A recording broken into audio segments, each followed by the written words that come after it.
banjir di Jakarta, saya yakin tidak akan berlangsung lama. Ya, Mak. Kita pasti bakal terlambat. Kita cari bajai ya.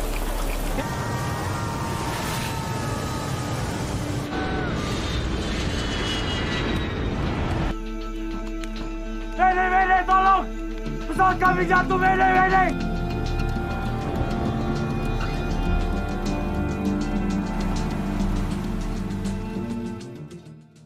Assalamualaikum warahmatullahi wabarakatuh. Apa kabar kalian yang sedang menonton video ini? Semoga baik-baik saja ya dan sehat selalu. Di video kali ini saya akan merekap alur film karya anak bangsa yang berjudul Bangkit, yang disutradarai oleh Rako Prijanto yang dirilis pada tahun 2016. Film ini menceritakan ketika Jakarta diguyur hujan terus-menerus dan terjadinya badai laluna, dan juga menceritakan seorang Basarnas yang mencoba menyelamatkan dan mengevakuasi korban banjir di sana. Sebelum lanjut, kita intro dulu cuy.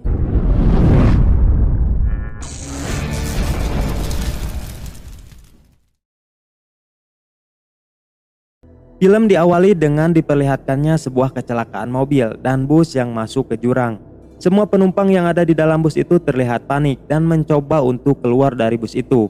Namun tidak lama kemudian tim SAR pun datang. Salah satu tim SAR itu mencoba menyelamatkan semua orang yang ada di dalam bus. Ia bernama Adri. Adri sendiri adalah seorang tim SAR yang bertugas sebagai garda terdepan dalam situasi darurat seperti ini. Dia langsung mengevakuasi satu persatu penumpang yang ada di dalam bus itu. Ketika Andre menyelamatkan korban terakhir, mobil itu hampir terjatuh. Adri yang ada di dalam mobil ikut terguncang, namun akhirnya dia berhasil keluar menggunakan tali. Lalu kita diperlihatkan dengan keluarga Adri. Dia memiliki istri yang bernama Indri dan anaknya yang bernama Eka dan Dwi. Ketika sedang sarapan, Adri melihat berita di TV tentang curah hujan yang terus-menerus di Jakarta.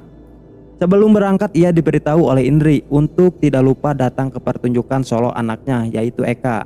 Dan ia berjanji akan datang tepat waktu. Di tempat lain kita diperlihatkan dengan seorang laki-laki bernama Arifin. Dia adalah seorang pegawai BMKG. Terlihat Arifin masuk ke dalam mall untuk membeli cincin. Karena cincin pernikahan yang ia beli telah hilang, padahal waktu pernikahannya tinggal beberapa jam lagi.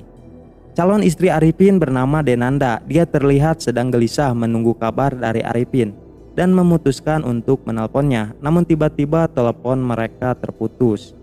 Lalu kita diperlihatkan dengan banjir besar menerjang sebuah jembatan yang tidak jauh dari lokasi mall yang Arifin datangi. Ketika Arifin hendak keluar dari mall itu, tiba-tiba ia diterjang banjir.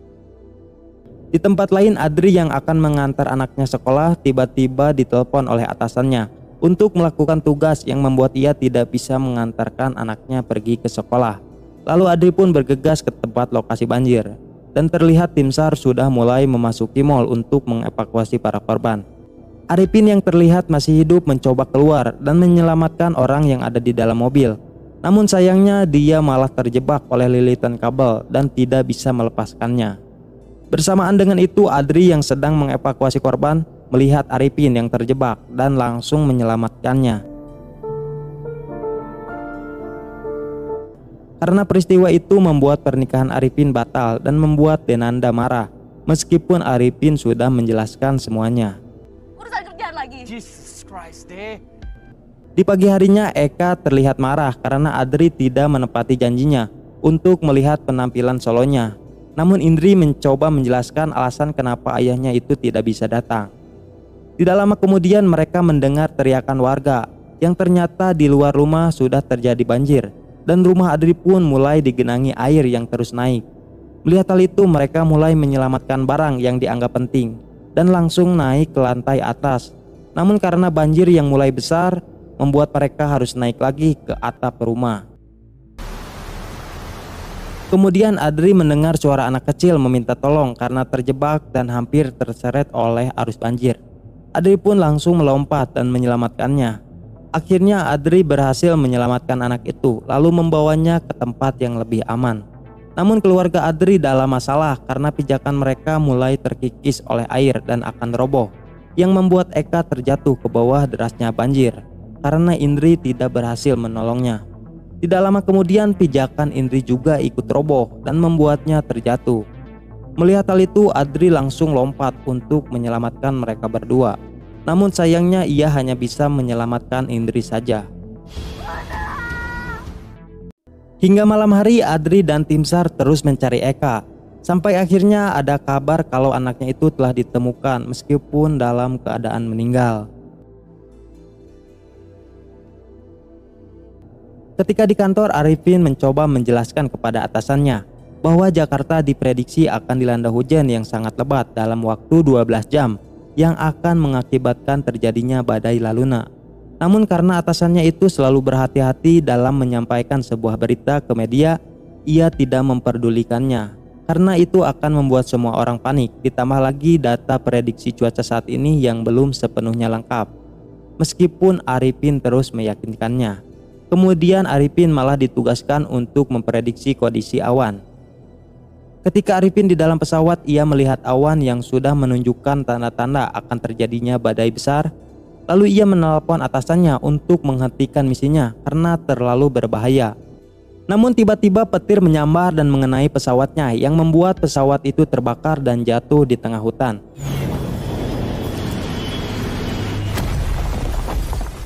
Secara cepat tim SAR mendapat informasi terjatuhnya pesawat dan langsung menuju ke lokasi. Di sini ternyata Arifin masih hidup dan langsung menembakkan flare gun yang ia temukan untuk meminta bantuan. Tim SAR pun langsung ke arah flare gun itu untuk menyelamatkan Arifin dan membawanya ke posko. Di sisi lain, Indri mengungkapkan kekecewaannya terhadap Adri karena meninggalnya Eka. Namun Adri menjawab bahwa tidak ada satupun orang tua di dunia yang rela kehilangan anaknya. Singkat cerita, ketika Arifin ke kantor dan menjelaskan ke atasannya apa yang sudah terjadi terhadap dirinya dan prediksi awan yang semakin menunjukkan tanda-tanda akan adanya badai laluna, namun atasannya itu tidak mendengarkannya. Karena panik, Arifin langsung memberikan informasi ke media kalau beberapa jam lagi akan datang badai yang membuat Jakarta tenggelam.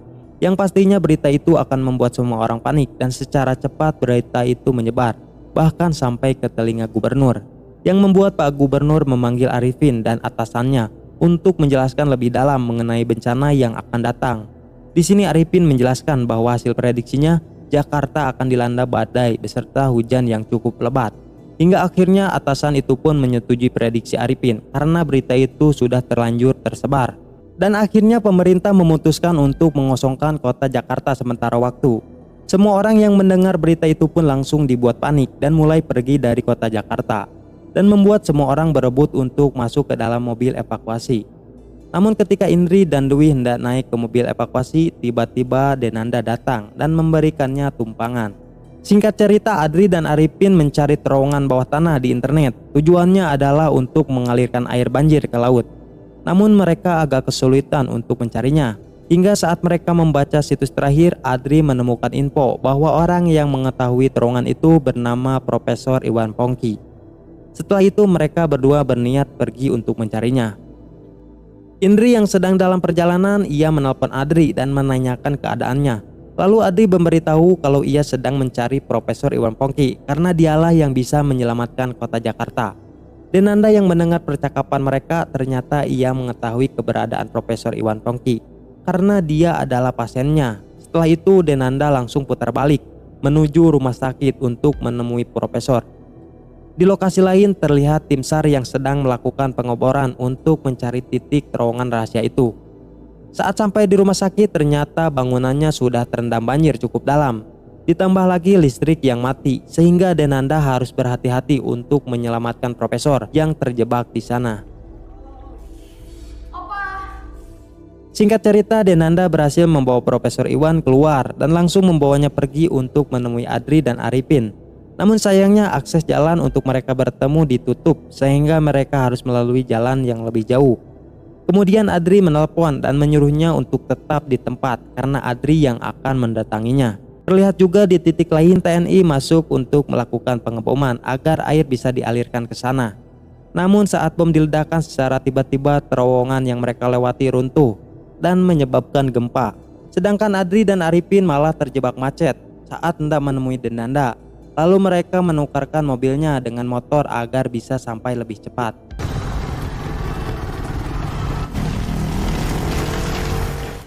Karena akses jalan sudah tidak mungkin dilalui mobil, akhirnya mereka berlari, tetapi tidak dengan Profesor.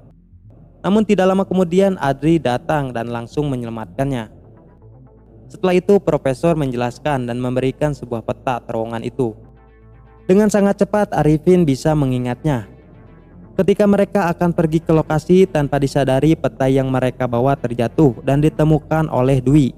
Lalu ia langsung menyusul ayahnya untuk memberikan peta itu. Indri yang sedang membantu Profesor Iwan ke tempat yang lebih aman malah lalai terhadap anaknya, sehingga Dwi hilang tanpa sepengetahuannya. Indri pun panik dan langsung mencarinya, namun ia tidak berhasil menemukan anaknya.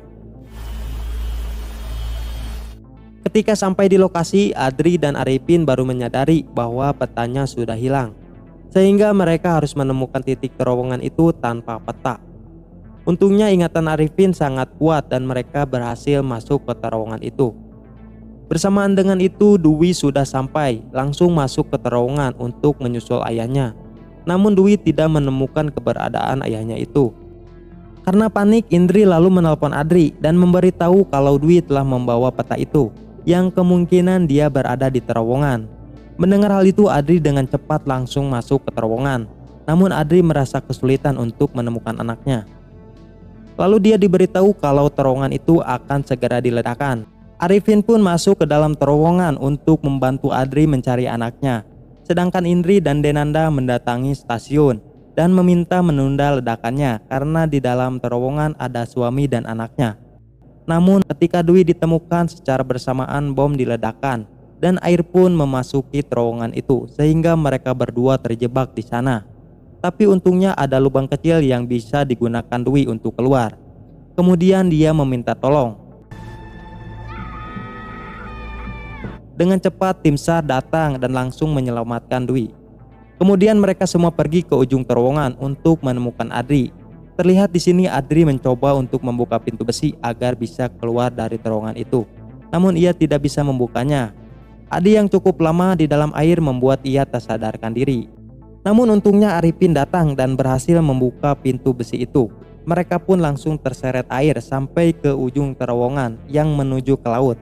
Akhirnya mereka berdua berhasil keluar dari terowongan itu. Dan film berakhir dengan ending istri dan anaknya yang sudah memaafkan Adri. Sedangkan Arifin yang diterima lagi untuk menikah dengan Denanda.